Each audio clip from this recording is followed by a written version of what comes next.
Lighting a candle is a simple, profound act. It is a testimony to the power of the light over darkness.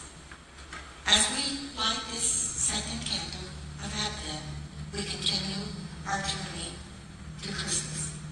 The second candle of Advent is called the Peace Candle.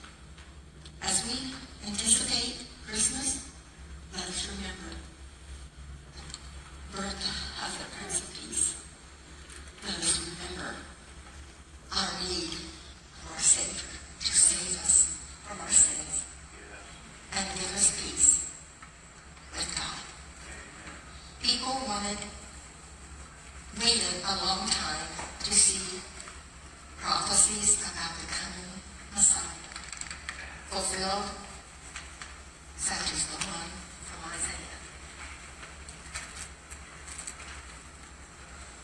The prophet said in Isaiah 9:6-7, "For to us a child is born, to us a son is given, and the government will be on his shoulders, and he will be called Wonderful Counselor, Mighty God, Everlasting Father, Prince of Peace.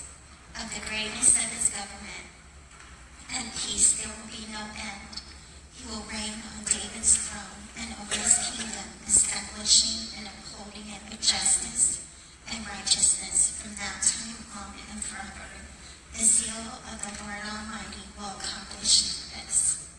And when Jesus was born, Luke 2:13-14 says, "Suddenly a great company of the heavenly hosts appeared with the angel, praising God and saying, 'Glory to God in the highest heaven, and on earth peace to those on whom his favor rests.'"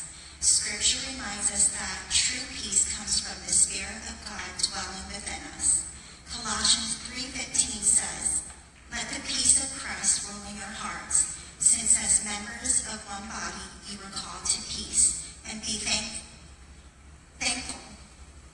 Let us remember Christ's birth, honor his death and resurrection, and anticipate his glorious return. May God grant us his perfect